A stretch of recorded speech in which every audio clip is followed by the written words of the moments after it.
Fans of Twisted Metal know that the series set the standard for car combat games. Recently, Sony Computer Entertainment convinced the creator of the series, Dave Jaffe, to design a new, darker, more intense version of the game for the PlayStation 2. The result? Twisted Metal Black. The series began as a design idea that me and another designer, Mike Yam, had back in '93 or '94. And from there, I jumped on the project with a developer who at the time was called Single Track in Utah. And I was the lead designer and director of that title and the sequel, Twisted Metal 2. After Twisted Metal 2, another entirely different group began working on Twisted 3 and Twisted 4. And their take on the game was different than ours. Most people felt that the third and fourth installments of Twisted Metal did not live up to its predecessors. From what we've seen so far, what's going to separate Twisted Metal Black from the rest of the pack is its storyline. Think Silence of the Lambs meets Seven. The characters are not only more developed, but decidedly more twisted than ever before.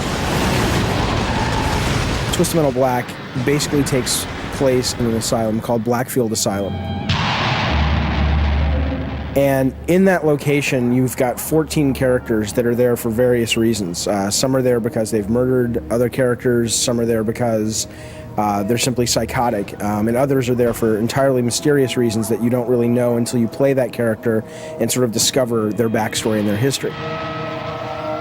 Calypso, who's this sort of character we based on Hannibal Lecter from The Silence of the Lambs, basically breaks them out looking for contestants for the Twisted Metal contest from the asylum. And he offers them pretty much anything they want if they'll play his contest, and the winner basically gets anything that their sort of heart and soul desires, which sort of in the tradition of Twisted Metal doesn't really turn out always to be exactly what they thought it was going to be.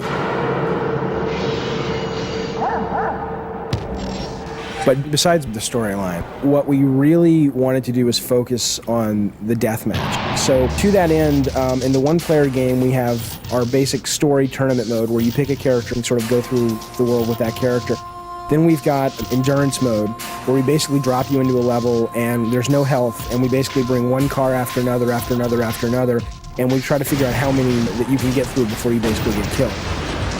And then in the multiplayer mode, we have traditional deathmatch, we have 2 to 4 player deathmatch, then we also have co-op mode where 2 players can go through the story mode together. But they all really are focused more on deathmatch.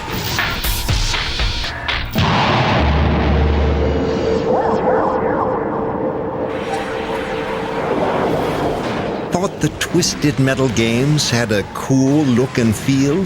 You've not seen anything yet. With the technology of PlayStation 2 at their demented disposal, the team was able to create whatever its collective imagination desired. As we started to look at some of the specs on the PlayStation 2, we began to realize that we could actually create a game that fulfilled all of the fantasies we had had back in '93 when we first came up with the idea of a Twisted Metal game. We've got clouds rushing overhead that creates this kind of eerie feel. We've got trash and dead leaves blowing through the streets, firefights on crowded freeways with moving traffic, real-time weather and night and day changing, actually being able to see your characters in their cars, and in some instances have them sort of exit the car and do certain kinds of attacks. We have a lot of memory, a lot of processing, so you'll see a lot more interactivity, a lot more destructibility. I think in one of our levels we're up to, I don't know, close to 1,000 different things you can destroy. Not only are there more things to destroy, but there are a lot more ways to destroy them. In Twisted Metal Black, you will come face to face with a lethal array of new weaponry. In Twisted Black, we've made a real effort to build a significantly deeper weapon system and weapon structure. You can use them, of course, as fire and forget, and they'll have a lot of next generation capabilities. But for the skilled player, there's multiple ways that you can use some of the specials. Like the satellite attack. As you launch the weapon, these missiles shoot up out of your sunroof into the sky, and they start coming down towards the ground. And if you can get the enemy in the reticle when the missiles fall sort of on their own accord, you do significantly more damage, but it's significantly more challenging to do than if you basically launch them and bring them down immediately. discover the dark, sinister world of Twisted Metal Black and come out screaming for more. The windows are shaking, pictures are falling off the wall. And it just sounds like the battle is going on in your living room. It's just unbelievable. We're excited to release this to the universe.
This just in. Monsters of an unknown origin have invaded numerous cities throughout the world, causing massive destruction and civil unrest. Who are these creatures? Where did they come from? And what do they want? We now take you to the headquarters of the diabolical minds believed to be responsible for these gargantuan creations. War of the Monsters is a platform fighter set in the style of vintage sci-fi monster movies with big creatures battling in cities, grabbing cars and throwing them at each other, grappling and punching, smashing the city. As you progress through it, you kind of see a simple story evolve, just like you would in any typical B movie.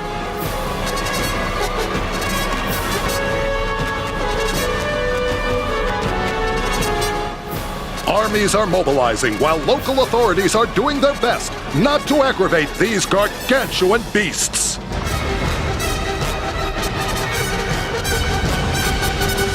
In War of the Monsters, everything is interactive. Every building you see, you can crush it and destroy it. Debris scatters on the ground. If cop cars drive by, you can pick them up and throw them. Climb to the top of a skyscraper and there's a radio tower there, peel it off, throw it at your enemy and impale him. So it's not just stuff's interactive, but they also actually function differently. So when I grab like a power transformer off of a building, I actually can fire electrical blasts out of it. You can do things like sneak up on people and kind of shove them into the power lines and watch them get shocked. When the military attacks you, if you take the risk to run up at them, you can pick those guys up and you can launch missiles at your opponents. There are some levels where just swarms of military choppers right out of the movies will come right at you, and you can smash and destroy some of them, or you can grab one, look at your opponent, and then throw it right back at him. Just like the monsters of the Atomic Age, these titanic nightmares seem to be bent on the destruction of anything in their path. Buildings are being knocked over like blocks. Cars hurled like toys. The cityscape has become a giant playground for these battling behemoths. The environments not only provide debris and things to throw, but they also have a number of built-in weapons to them or built-in events that occur. We have this kind of neon futuristic city setup where you can actually trigger tidal waves that will come out and kind of wash your enemies partially away. We have another one that's set in this tropical resort kind of setting with a volcano in the background that's supposedly dormant. And as you fight kind of on the shoreline, you can actually find ways to trigger the volcano, which will begin raining hot lava down at your opponents. Here at WPSU News, we are tracking each monster as it rampages through the streets, causing great havoc. Once these creatures get closer to each other, we'll be switching you live to our close combat camera for a better view of the action. We didn't want to be a standard fighter, tied down in hand-to-hand combat. We wanted to be able to have the players do free roaming combat, long range and short range. So if you're doing two-player deathmatch, for example, you have a traditional two-player split screen so that you can run around the arena. But when you get close to the monster, the real-time changes and the two viewports become one into a more traditional fighting view. Then you can wail away on each other in hand-to-hand combat. Sometimes you end up going from rooftop to rooftop in these very dramatic monster battles, which usually climax in a heavy hit from Rockman or one of the other slower, heavier characters, knocks you completely out of the level, and then it transitions you back into two viewports. These monsters seem to be in complete control of the destruction. What makes them so agile and powerful?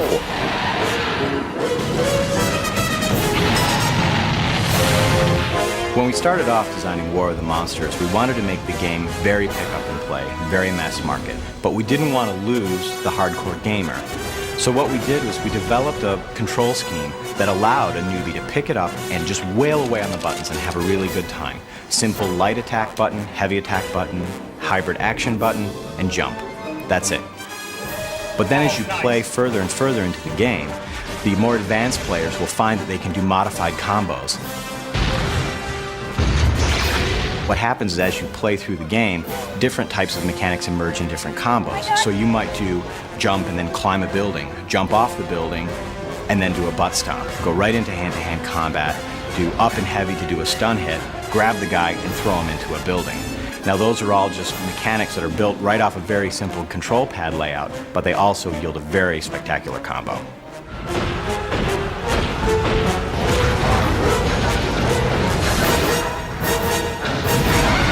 Unbelievable! The one creature actually seems to be challenging the other to a fight! He's literally taunting him!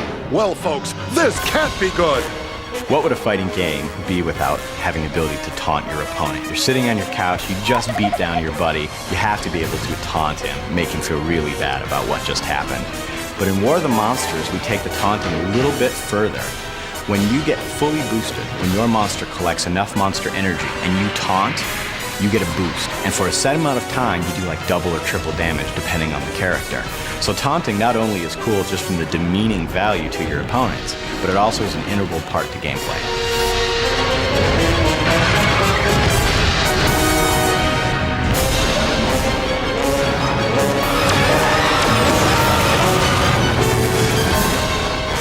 Is it the end of the world? Will humanity survive? Which monster will prevail? Stay tuned for more at 11.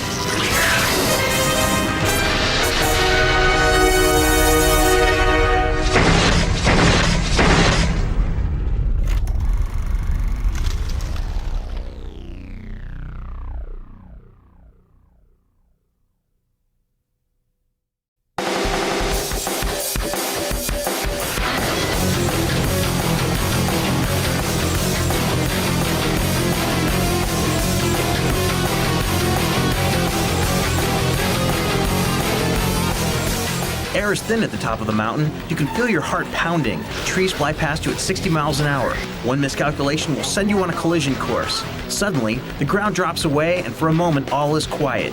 Then your bike hits the ground with the force of a jackhammer. Your leg shoots out, dragging across the rocky trail as you tilt your bike, desperately trying to maintain control.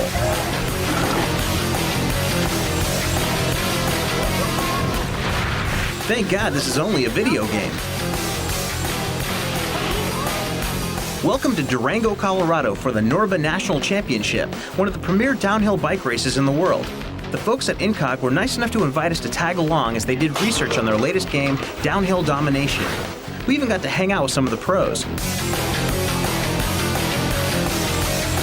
Well, I've been racing mountain bikes since, gosh, it would be 9 years, 10 years. I've been racing BMX for 20 plus.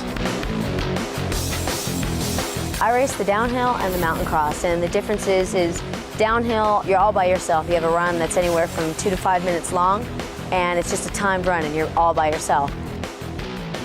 The main events that I usually focus on right now are the mountain cross, four cross, biker cross, whatever you want to call it. It's basically a head-to-head type of a race, man-made course, big jumps, big berms.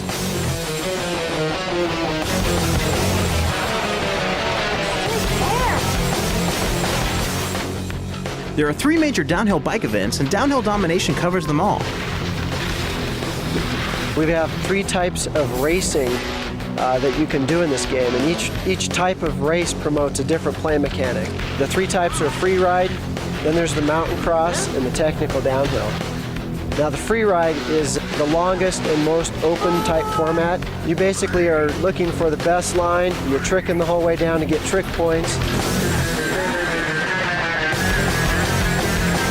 The mountain cross is a new event in downhill racing, and you've got just big, huge double jumps, and that one's really, really close combat racing, so that one gets pretty good to mix it up with the other riders.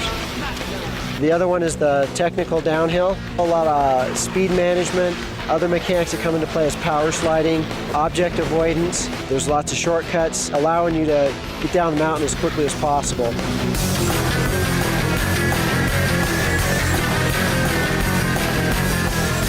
There are over 30 of the top bike manufacturers showcased in the game. With nearly unlimited upgrades available, earning money will get you a sweeter ride. We've got a really cool cash system that ties into a lot of different things that you can do, not only to your bike, but also to the rider. You can start upgrading your bike, your fork, your frame, your wheels. You're ultimately trying to get to that pro ride, which is super deluxe bike. You can also upgrade your combat abilities, which may not be one of the most realistic aspects of the game, but it's certainly one of the most fun.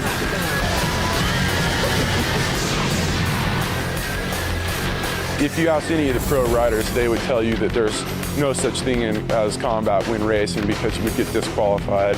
Some of the combat maneuvers that we do in the game are punching and kicking. One of my favorite is hip checking somebody.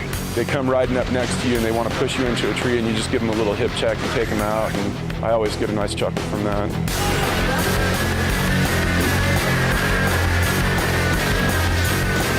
The nice thing is we've got all that great projectile technology. So, for example, being able to chuck a water bottle at some of your opponents, giving you that good sportsmanship edge.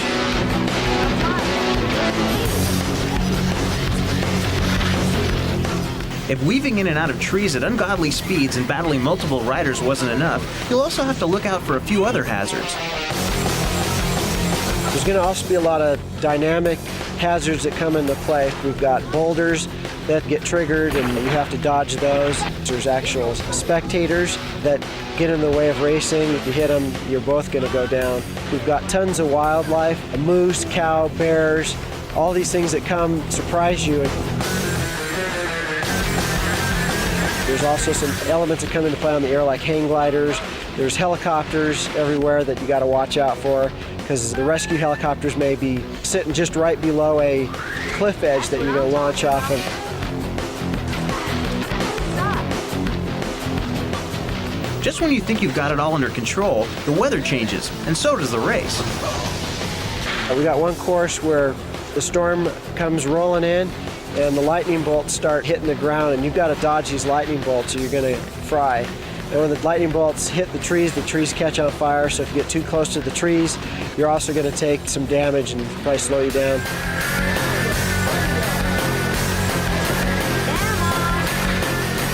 If you can manage to keep from plummeting off the edge of the cliff, then it's time to master the tricks in the game. We actually try to derive most of our tricks from motocross, BMX, and mountain bike tricks.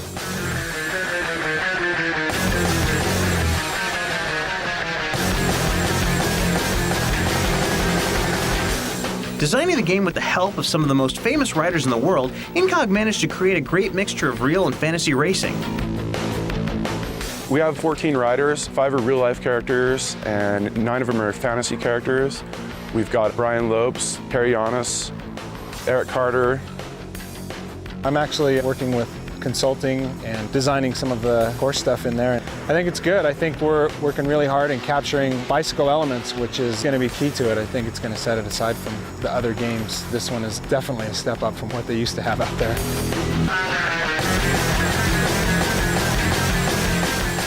I didn't want to stop. I mean, that's just like when you're doing a downhill run and you're having a really killer downhill run, you don't want to stop. And I was starting to get really into it, and by the end of it, my thumbs were starting to hurt. Now that the pros have mastered downhill domination, let's see if the game developers can master the mountain. No brakes!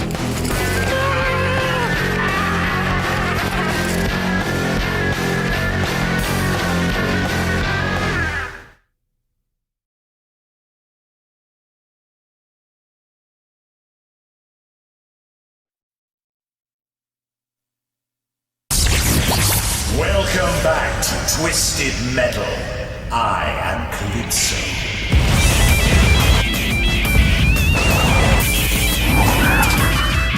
Those fans and players of TM2 will instantly, I believe, enjoy Twisted Metal head-on.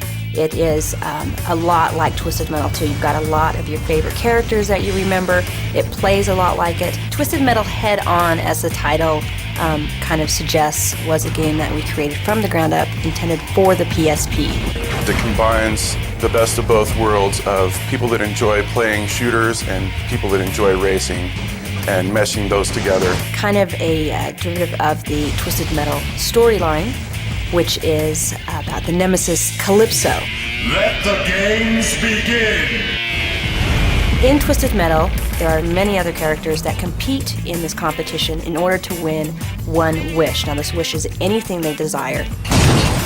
And the graphics are sharp, they're pretty, they're colorful, the sound is great. Even if you're in the car for 5 minutes, you can go in there, you can turn it on, you can play it. You got to get out, you just hit a switch, you just get right back out. That's a feature I think everybody wished we had in the old Twisted Metals. We did a good mix of large environments and small environments and medium-sized. I think the Paris level is a beautiful level. It's just great to look at.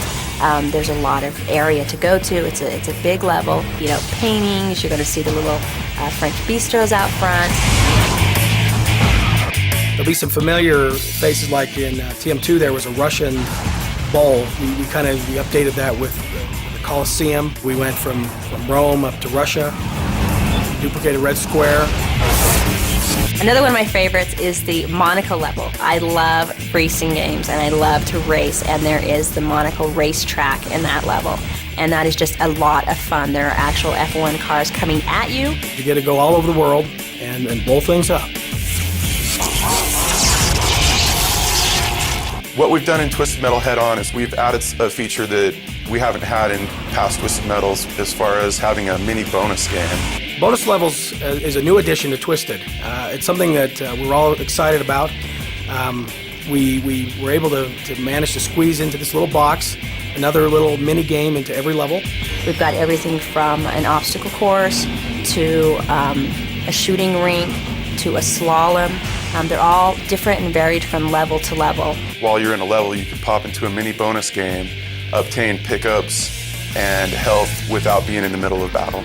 I really do enjoy kind of being able at my own pace to kind of hone my skills and take a break from the gameplay. You can do them repeatedly as many times as it takes for you to get that perfect score that you want, and that's kind of my favorite thing about it. One of the play modes in Twisted Metal Head-On is story mode, in which you play through every level, and at the end of the game, you get your final movie. For people that don't have a lot of time to play, would be either challenge or endurance mode, something that you can pop in and play a quick game and be on your way. One of the great things about the PSP is that it is a Wi-Fi unit. WarHawk allows you to play with up to 5 other players within your close proximity. You could be sitting in a movie theater, somebody else has the PSP and they've got your game there, you both could just hook right up real quick. In infrastructure, there are also two types. There is a LAN mode. Both LAN mode and internet mode require you to have an access point. Through that access point, in the LAN mode, you can play people kind of anywhere else there were near an access point. The internet option does allow you to go through your access point to a server, whether it be to a server here in your own state, whether it be to a server states away, you can play that person. The great thing about Twisted Metal Head-On as a car combat game is it was actually created by the originators of the car combat genre. I mean, these are the guys that started it all from the beginning. We seem to have always hit on the formula of making a good car combat game.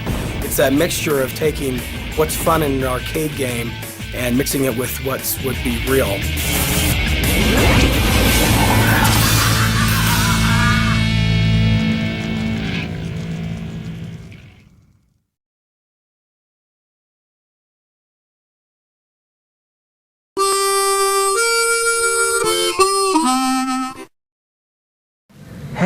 Hey guys, it's me, David Jaffe, the creative director of Sony Santa Monica Studios. I am so sorry that I cannot join you in Tokyo. I really wanted to come to TGS this year, but as you can see, I have been arrested. I'm in jail. Capcom finally realized I had stolen all their ideas and put them in God of War, and they kind of caught me and locked me up, so what do you do? But listen, I am totally grateful for this opportunity to pitch our brand new game, Criminal Crackdown, to you guys. Now, Criminal Crackdown is a launch title or around the launch window for Sony EDI internet platform. And so the idea behind this game, it's all multiplayer. They're single player, but it's really meant to be a party game. Total kind of get your friends together both online and split screen as well on one PS3 and play this very competitive action game. Now Kellen, who is somewhere in the room, he did not get arrested, fortunately for him. He's somewhere in the room right now. He will be playing while I kind of give you the pitch. Criminal Crackdown is basically kind of a cross between a sport and cops and robbers. In the game, you play a bounty hunter, and you're trying to capture an escaped criminal who's running around the level and take that criminal to jail. Now, every time you take the criminal to jail, you get points. It sounds pretty easy, but you've also got other players who play bounty hunters, and they're competing with you, trying to steal that criminal and get points of their own by taking criminals to jail. And at the end of the game, the player with the most points basically wins. It's pretty simple. But what makes it really fun and really chaotic is that it's kind of like a demolition derby, right? You can ram other cars, steal the criminal from one player, take that criminal into your own car. You also have all kinds of different weapons in the game. You've got missiles and giant cartoony hammers. You've got magnets that can suck criminals from their car, the enemy's car, into your car. And you've also got various ways to score more and more points. Besides just sort of going through the simple entrance to the jail, which will give you about 1 point, you can also find more advanced ways to get into the jail. Now, the harder it is to get into the jail with the criminal, the more points you get. You can race up ramps, you can crash through exploding doors, you can even chase police helicopters flying around the level, and if you can throw the criminal from the ground up into the helicopter, you'll get like more points. And so there's all these various ways to score, various weapons and tactics that you can use to sort of thwart the other player. And ultimately, we think this is going to result in a great party game that really will stand out and be one of the few games like it, both on the PlayStation 3 in general and certainly in the PlayStation 3 ED. That's the high concept of Criminal Crackdown. Kellen will be able to answer any questions for you guys. And again, I am so sorry I couldn't join you. We really appreciate your time. I appreciate your time. I am so lonely here in prison. I have nobody to talk to, and my asshole still hurts from last night. So thank you so much for visiting with me. This has been great. Cool, thanks. I'm gonna go back to my playing now. Goodbye.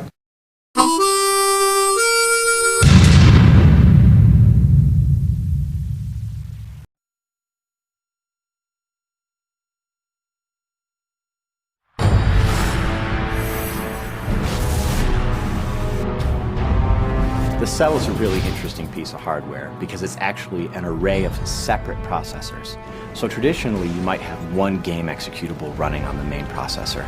But with the PlayStation 3, we have a bunch of executables, a bunch of separate programs running all at the same time. So some engineers are writing complex software renderers. Some engineers are writing AI routines or physics routines or collision routines. Then all of these programs run on separate processors all simultaneously. Then all of that data then gets sent back up to the main CPU, and then coordinated for the next frame for rendering. With the expansiveness of our world and with the natural pieces that we wanted to actually have present, the rocks, the grasses, the trees, actually having a modeler hand place all of that stuff was simply not feasible. We were actually able to devise a method, actually have the cell processor place the stuff dynamically for us, and to very good results. I don't have to worry about any of that, which is nice. And it's really interesting because all the engineers can kind of work in these different compartmentalized areas, working on their own specialized, highly evolved, highly adapted little programs that sit on all the various SPUs, and they all just run incredibly fast. There's actually some overlap in the processing between the RSX's Vertex programs and what you can achieve on an SPU. So it's kind of up to us in terms of where should I skin my geometry? Should I put it on the Vertex program or should I put it on the SPU? So we can actually, given the situation, decide where to put these things. And the team and I have spent a lot of time to really do the PS3 justice. Use the cell, use the RSX, use the architecture to really make the machine sing. And so when people play WarHawk, I want them to say, this was a fun game, and I felt like I got a next-gen title.